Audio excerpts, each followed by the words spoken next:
After the end of World War II, the world was split into two, East and West. This marked the beginning of the era called the Cold War.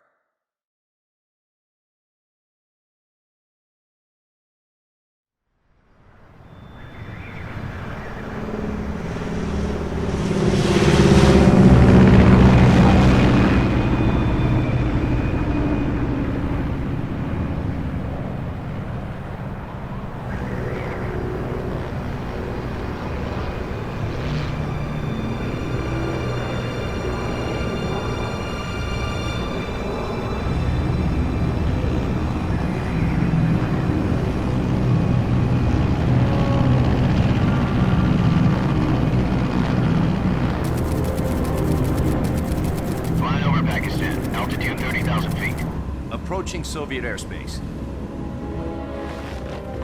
20 minutes to drop off. Commencing internal depressurization. Equipment check. Arm main parachute. All right. You ready to go? Drop zone still showing a high pressure mass. Cav okay. Good. We've got high visibility.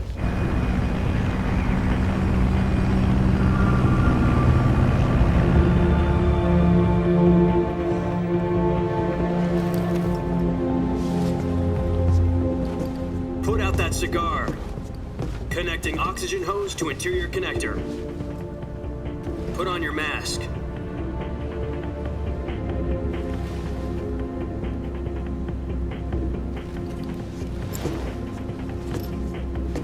Does this panty waste know what he's doing?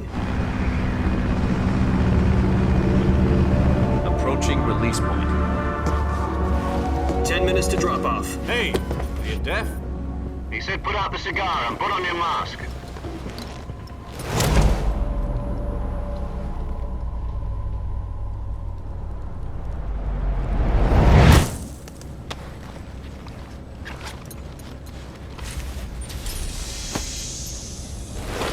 Depressurization complete. Checking oxygen supply. 6 minutes to drop off. Opening rear hatch.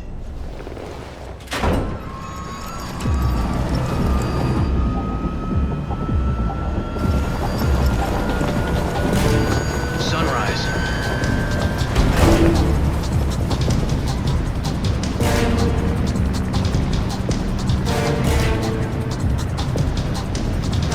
External temperature minus 46 degrees Celsius. 2 minutes to drop off. Stand up.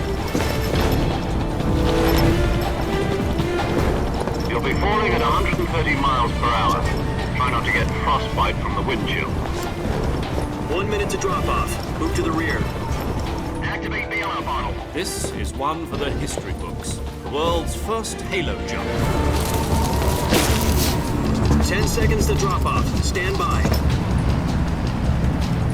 Status okay. All green. Prepare for drop-off. Countdown.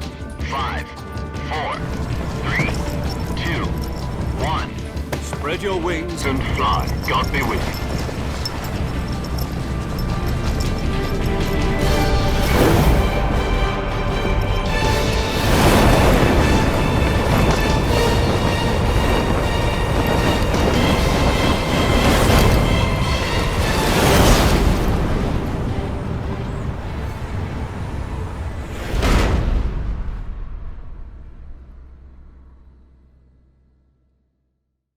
Jack, I've got some important news. The head of the CIA has finally given us the green light for the virtuous mission. Virtual mission? No, the virtuous mission. The future of our Fox unit depends on it. If it succeeds, we'll be officially organized into a unit. Virtuous mission? Sounds like some kind of initiation ritual. You know, don't get cocky. This isn't a training op. Right. So what exactly is this wonderful mission? Well, about 2 years ago, a certain Soviet scientist requested asylum in the West through one of our moles. His name is Nikolai Stepanovich Sokolov. He's head of the OKB 754 Design Bureau, one of the Soviets' top-secret weapon research facilities, and the East's foremost expert on weapons development. Sokolov? Isn't he that famous rocket scientist? The very same. On April the 12th, 1961, the Soviets achieved the first manned spaceflight in history. The Earth was blue, but there was no God. Well spoken. The rocket that carried Yuri Gagarin to orbit was the A-1, known as the Vostok rocket. Sokolov is said to be the man most responsible for the multi-engine cluster used in that rocket. After Gagarin's flight, Sokolov left rocket development to become the head of the newly established Design Bureau. From a lowly technician to head of a design bureau, that's quite a success story, so why do you want to defect? It seems he'd become afraid of his own creations. Afraid? Call it a crisis of conscience. And for that, he left his country and his family behind and went over the fence? Not exactly. One of his conditions was that his family was also to be taken safely to the west. We used a mole to get the family out first and succeeded in sneaking Sokolov over the Berlin Wall shortly afterwards. I was the one who conducted the operation. The security on the eastern side was still full of holes back then. Then what? We got Sokolov over in one piece, but the whole ordeal had left him exhausted, and we checked him into a hospital in West Berlin. It took him 2 weeks and more than 600 miles to get from the research facility in the Soviet Union to Berlin. He was in no condition to say anything coherent. And it was only a week later that we had something much bigger on our hands. The Cuban Missile Crisis. October the 16th, 1962, President Kennedy received word that the Soviets were in the process of deploying intermediate-range ballistic missiles in Cuba. The President demanded that the Soviets dismantle and remove the missiles. At the same time, he announced a naval blockade to prevent further missile shipments from reaching Cuba. But the Soviets didn't back down, instead placing their armed forces on secondary alert. Soviet transport ships carrying missiles continued on course towards Cuba. US and Soviet forces went on alert for an all-out nuclear war. Frantic negotiations were conducted through the UN's Emergency Security Council and unofficial channels to end the hair-trigger standoff. Finally, on October the 28th, the Soviet Union agreed to remove its missiles from Cuba, and so the world avoided a nuclear holocaust. But in order to get the Soviets to pull their missiles out, we had to make a deal. You mean the one where the US agreed to remove its IRBMs from Turkey? No. The Jupiter IRBMs deployed in Turkey were obsolete, and we were going to get rid of them anyway. They had no strategic value whatsoever to either the US or the Russians. The Turkey deal was a ruse, a cover story that was fed to the other intelligence agencies around the world. So what did the Russians really want? Sokolov. They wanted us to return Sokolov. You mean the Soviets pulled out of Cuba just to get their hands on Sokolov? That's right. What the hell was he working on? At the time, we had no idea. We were running out of time. It was either give up Sokolov or risk full-scale nuclear war. In the end, we had no choice. President Kennedy gave in to Khrushchev's demand. The next day, I got Sokolov out of the hospital, handing him over to agents on the eastern side. Sokolov kept on screaming, "Save me," until he disappeared from my sight. Then a month ago, we received some new information from one of our moles. About Sokolov? Yes. He was taken back to the research facility and forced to continue working on the weapon in question under KGB supervision. What's more, it's on the verge of completion. So what kind of weapon is it? Something to do with space rockets? No, missiles. Same technology. I guess you're right. We don't know the details, but it appears to be a new kind of nuclear device. For half a year now, the Soviets have been conducting frequent nuclear tests at Semipalatinsk. Something to do with the weapon, I assume. We're talking about a secret weapon so big that Khrushchev was ready to pull out of Cuba to get it back. Is Sokolov still in the facility? No. According to our intelligence, he's in Selinoyarsk, a place in the mountains about 3 miles to the west that's known as the Virgin Cliffs. The Virgin Cliffs. Nice name for a virtuous mission. They moved him there just recently. Why? Apparently, they're conducting a field test of the weapon, but it's our best chance to get him back. This mission would never have been possible if he was still in the research facility. This is our last chance. Sokolov must have known that too when he contacted us.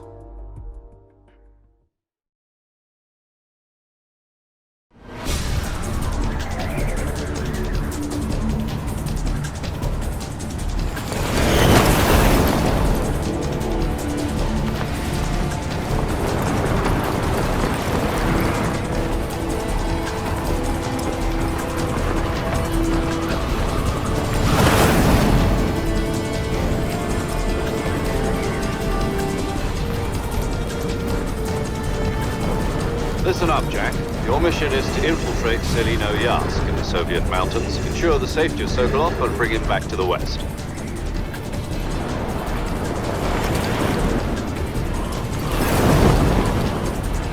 If we don't get Sokolov back before that weapon is complete, we'll be facing a major crisis. The clock is ticking.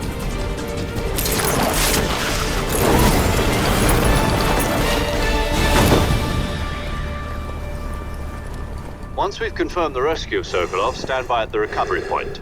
A recovery balloon will be dropped at that point. Helium will be pumped into the balloon to inflate it. The process takes about 20 minutes. Once it's complete, the gunship's arm will latch onto the balloon and pull it up. The Fulton surface-to-air recovery system. I'm familiar with the theory. Take it easy. It's been combat proven. Do you think Sokolov is up to it? The shock will be less than during a parachute jump, and the arm can handle up to 500 pounds. So you're planning on going over the border in a single combat Talon? She's equipped with two 6-barrel 20mm Vulcan cannons, as well as two 40mm machine guns. Sounds like she could hold her own against a battalion of tanks. Even with the fuel in the reserve tank, we're facing a 4-hour time limit. If all goes well, it shouldn't take more than a few hours.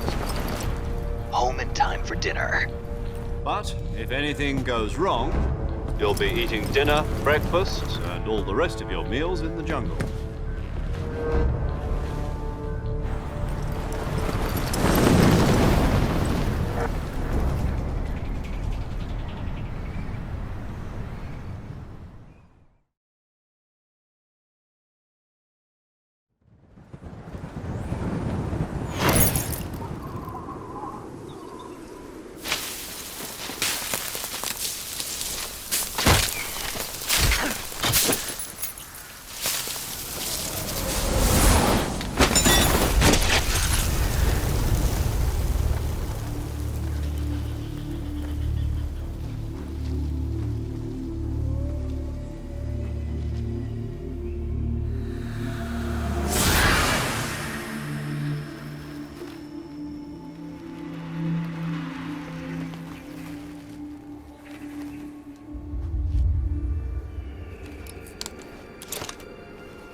Do you copy? You're already in enemy territory, and somebody might be listening in. From here on out, we'll be using code names to refer to each other. Your code name for this mission will be Naked Snake. I'll be referring to you as Snake from now on. You're not to mention your real name. Snake? Oh, you don't like snakes? What do you mean? Well, you've eaten one before, haven't you? In survival training. I'm glad to hear that. I don't know if I'd ever order one in a restaurant, but... Be careful, you might not have a choice. What about you, Major? What should I call you? Let's see. I'll be Tom. Call me Major Tom. This will be a sneaking mission. You must not be seen by the enemy. You must leave no trace of your presence. Is that clear? This kind of infiltration is the Fox unit's speciality. In other words, weapons and equipment are procured on site. That goes for food as well. You're completely naked, just as your name implies. Great. Now I see why you asked me if I like snakes. I suppose calling me Snake was your idea of a joke, too. No. There's a good reason for that. I'll tell you later when the time is right. Gotcha. Getting back to the subject, how exactly am I supposed to feed myself? You've been issued a knife and a tranquilizer gun. Use them to hunt for food. You'll also find some medical supplies in your backpack. Yeah, about the backpack. I lost it in a tree on the way down. I see. Well, you'd better go back and get it then. You know where it is? No problem. I can see it from here. It's stuck on a branch. To climb a tree, stand in front of a tree that's covered in ivy and press the action button. I'll be monitoring your progress over the radio. We can't risk violating Soviet airspace, but I'll be in the gunship. My frequency is 140.85. I'll give you a call if I need to talk to you. If you need to talk to me, use the send function. Okay, Snake, go get your backpack.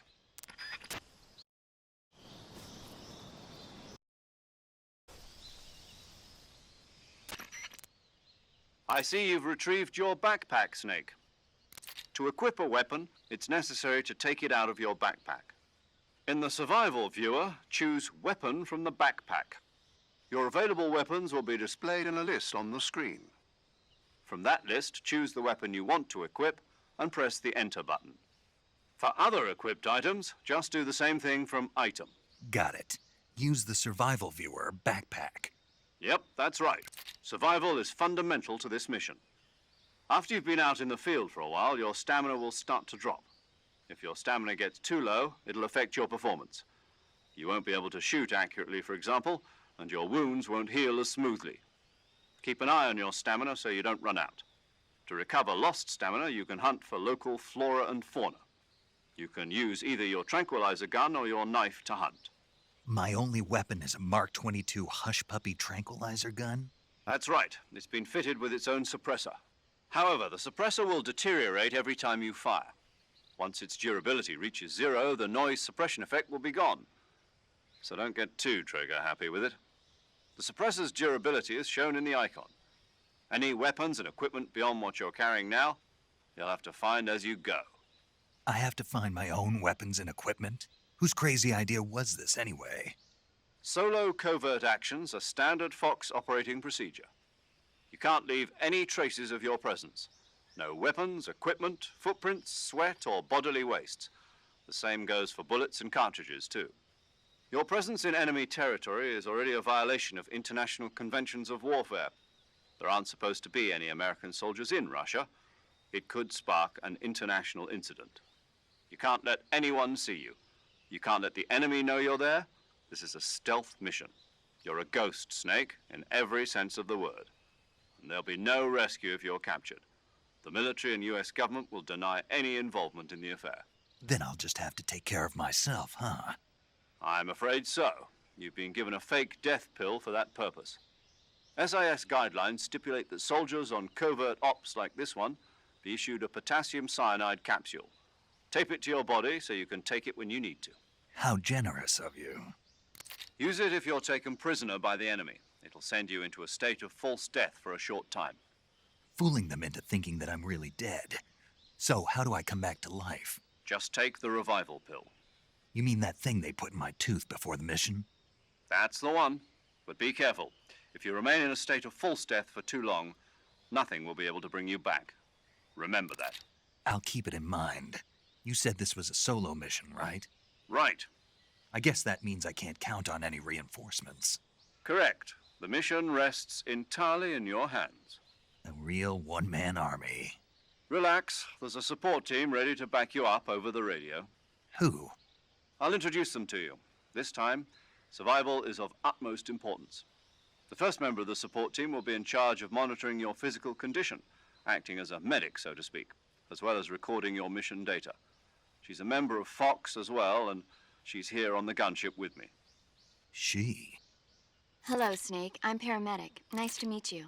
Paramedic. As in a medic who comes in by parachute. Aren't you going to tell me your real name?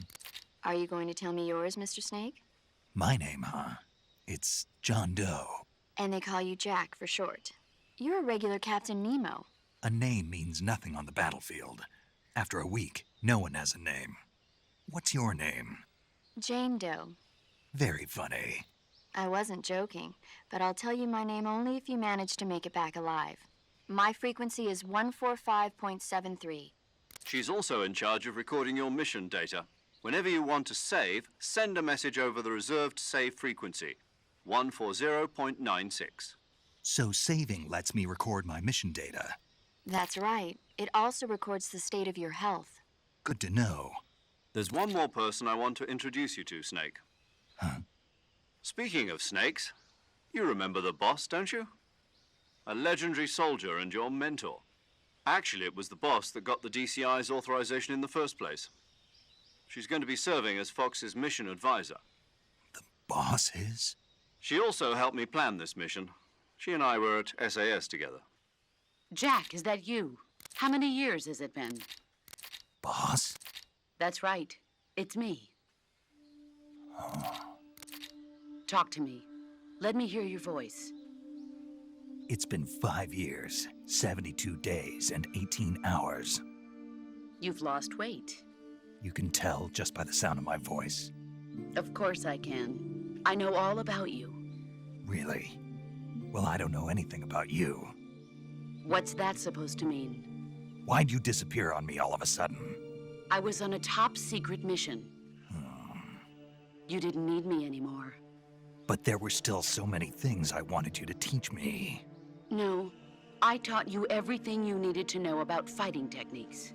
I taught you all I could. The rest you needed to learn on your own. Techniques, sure. But what about how to think like a soldier? How to think like a soldier? I can't teach you that. A soldier needs to be strong in spirit, body, and technique. And the only thing you can learn from someone else is technique. In fact, technique doesn't even matter. What's most important is spirit. Spirit and body are like two sides of a single coin. They're the same thing. I can't teach you how to think. You'll just have to figure it out for yourself. Listen to me, Jack. Just because soldiers are on the same side right now doesn't mean they always will be. Having personal feelings about your comrades is one of the worst sins you can commit. Politics determine who you face on the battlefield. And politics are a living thing. They change along with the times. Yesterday's good might be tomorrow's evil. Is that why you abandoned me? No, it had nothing to do with you. I already told you, Jack. I was on a top-secret mission. A soldier has to follow whatever orders he's given. It's not his place to question why. But you're looking for a reason to fight. You're a natural-born fighter, but you're not quite a soldier. A soldier is a political tool, nothing more. That's doubly true if he's a career soldier. Right and wrong have no place in his mission. He has no enemies and no friends. Only the mission. You follow the orders you're given. That's what being a soldier is. I do whatever I have to get the job done. I don't think about politics. That's not the same thing. Sooner or later, your conscience is going to bother you. In the end, you have to choose whether you're going to live as a soldier or just another man with a gun. There's a saying in the Orient, loyalty to the end. Do you know what it means? Being patriotic. It means devoting yourself to your country. I follow the president and the top brass. I'm ready to die for them if necessary. The president and the top brass won't be there forever. Once their terms are up, others will take their place. I follow the will of the leader, no matter who's in charge. People aren't the ones who dictate the missions. Then who does? The times. People's values change over time, and so do the leaders of a country. So there's no such thing as an enemy in absolute terms. The enemies we fight are only enemies in relative terms, constantly changing with the times. As long as we have loyalty to the end, there's no point in believing in anything, even in those we love. And that's the way a soldier's supposed to think? The only thing we can believe in with absolute certainty is the mission, Jack. All right, but do me a favor. What is it? Call me Snake. Snake. Oh, right. Your code name is Snake. It suits you well. That's right. The legendary unit that the boss put together during World War II was a snake. The Cobra unit, a group of heroes that brought the war to an end and saved the world. As long as you've got a legendary hero backing you up, you'll be fine. Isn't that right, Snake? Yeah, I can't think of anyone else I'd rather have with me.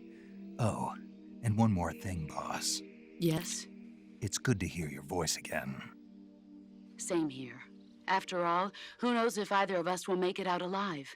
Snake, you are always best at urban warfare and infiltrating buildings. But this is the jungle. Survival is going to be key. Those CQC techniques I taught you are sure to come in handy. CQC. Close quarters combat, huh? I've been in the Green Berets for the past few years. I'm probably pretty rusty. Not to worry. I'll be here to help you remember. After all, this is your first actual survival mission. I'll be supporting you over the radio. Where are you, boss? Next to the Major? The boss is communicating with us by radio from aboard a Permit-class submarine in the Arctic Ocean. My frequency is 141.80.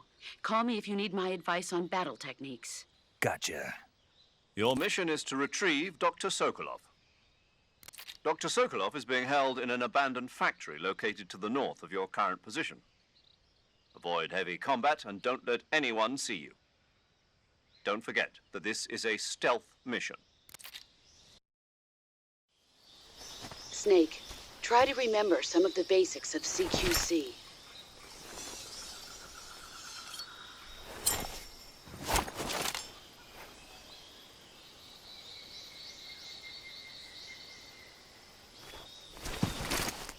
Commencing virtuous mission now.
Saving the game, Snake?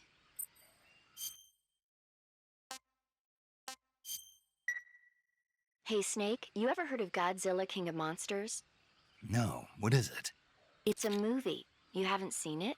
Nope. It's about this monster called Godzilla, who grows to an enormous size in a nuclear test and goes on a rampage in Tokyo. Nuclear test, huh? Then the Marshall Islands must be crawling with giant monsters right about now. It's just make-believe. Maybe that's why my pants have been so tight lately. Snake, it's a movie, not a report out of Los Alamos. I know. So then what happened? Godzilla is immune to all weapons, and humanity has no way to stop the monster. Dr. Shirazawa develops a new type of weapon, but meanwhile Godzilla is getting closer and closer to Tokyo, obliterating everything in his path. It was originally a Japanese movie, but they made an American version too. I recommend seeing the original Japanese one if you ever get the chance. It's mostly mindless fun, but it's also got a serious anti-nuke message as well. Where can I see the original? You'll just have to go to Japan. Really? That's too bad. If you wait 40 years, you might be able to see it in America too. It might even win awards all across the globe in 60 years. Why's that? 2024 will be Godzilla's 70th birthday. You think they're still going to be making Godzilla movies then? Of course. Everybody loves Godzilla. You sure know a lot about movies. I don't suppose you're the movie-watching type, are you? Not really. Okay, then I'll tell you everything I know. When the going gets tough, movies can save your life. It's always good to be able to look at things from a different perspective when you get in a jam. That's the magic of movies. No kidding. Well, I guess it might at least make a nice distraction. That's the spirit, Snake. Have a little fun.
英雄。